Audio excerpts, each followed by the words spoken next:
बहुत समय पहले, जब सृष्टि अपने रहस्यमयी संतुलन में चल रही थी, देव, दानव, ऋषि मुनि सभी अपने अपने कार्यों में लगे थे। तभी ब्रह्मांड में एक ऐसी प्रेम कथा जन्म लेने वाली थी, जो केवल प्रेम नहीं, बल्कि भक्ति, तपस्या, त्याग और आत्मिक मिलन की सबसे महान कथा बनने वाली थी। ये कथा है भगवान शिव और माता पार्वती की। शिव की पहली पत्नी थी माता सती। सती राजा दक्ष की पुत्री थीं। दक्ष प्रजापति बहुत घमंडी और अहंकारी थे। उन्हें भगवान शिव बिल्कुल पसंद नहीं थे। लेकिन सती ने जब पहली बार भगवान शिव को देखा, उनका हृदय महादेव के प्रेम में डूब गया। वो जान गईं, यही मेरे स्वामी हैं। कठिन तपस्या के बाद सती ने शिव को पति रूप में प्राप्त किया। दोनों का विवाह हुआ और कैलाश पर दिव्य जीवन शुरू हुआ। एक दिन राजा दक्ष ने बहुत बड़ा यज्ञ रखा। उन्होंने सभी देवताओं को बुलाया, पर जानबूझकर शिव को निमंत्रण नहीं दिया। सती अपने पिता के घर गईं, लेकिन वहां दक्ष ने भगवान शिव का अपमान किया। अपने स्वामी का अपमान सती सह न सकीं।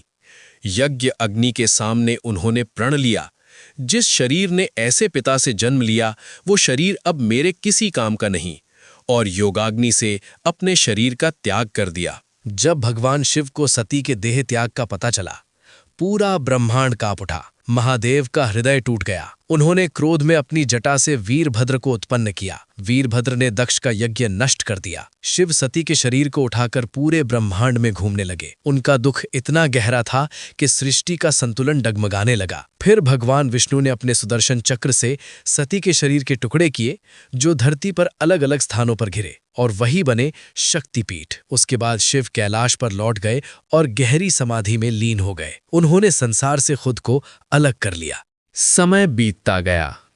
धरती पर हिमालय पर्वत के राजा हिमवान और रानी मैना ने देवी शक्ति की कठोर आराधना की। उनकी भक्ति से प्रसन्न होकर आदि शक्ति ने वर दिया, मैं तुम्हारे घर पुत्री रूप में जन्म लूंगी।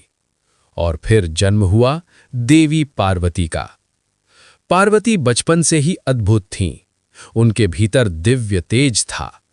उनका मन हमेशा शिव में लगा रहता, जैसे उनकी आत्मा पहले से महादेव को पहचानती हो। एक दिन नारद मुनि हिमालय के महल आए।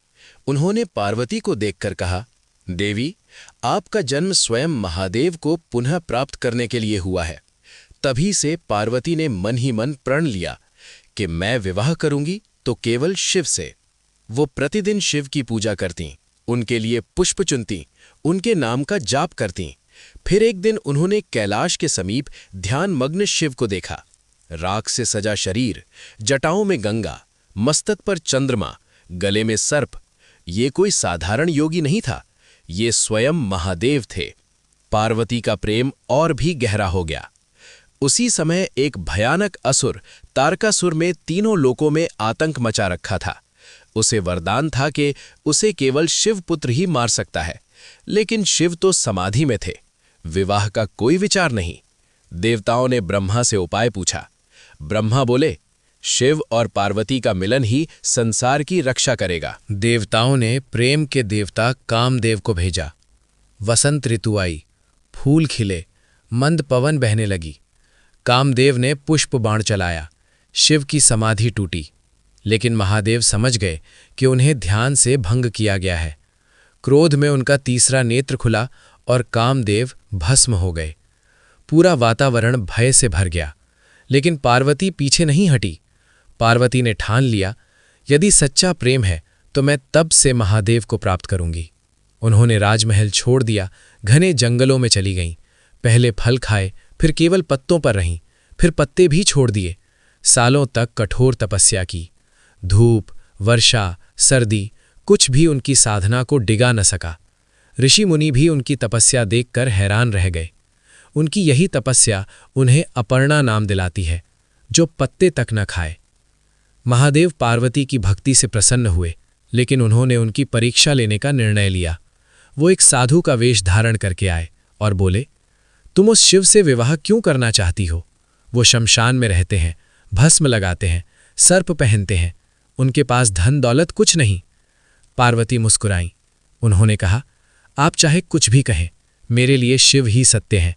वही मेरे स्वामी हैं, वही मेरे प्राण हैं। ये सुनकर शिव अपने वास्तविक रूप में प्रकट हुए। पूरा वन दिव्य प्रकाश से भर गया।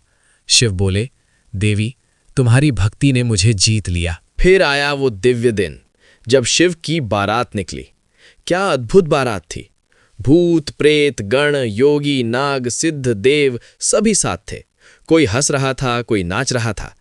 दूसरी ओर पार्वती अप्सराओं जैसी सुंदर लग रही थी। हिमालय पर्वत पर देवताओं का विशाल समागम हुआ। स्वयं ब्रह्मा, विष्णु, इंद्र सभी उपस्थित थे। मंत्रोच्चार के बीच शिव और पार्वती का विवाह हुआ। ये केवल विवाह नहीं था, ये था शिव और शक्ति का ब्रह्मांडीय मिलन। शिव चेतना है, पार्वती शक्ति है। शिव बिना शक्ति के शून्य है, शक्ति बिना शिव के दिशाहीन। दोनों का प्रेम हमें सिखाता है, सच्चा प्रेम धैर्य मांगता है।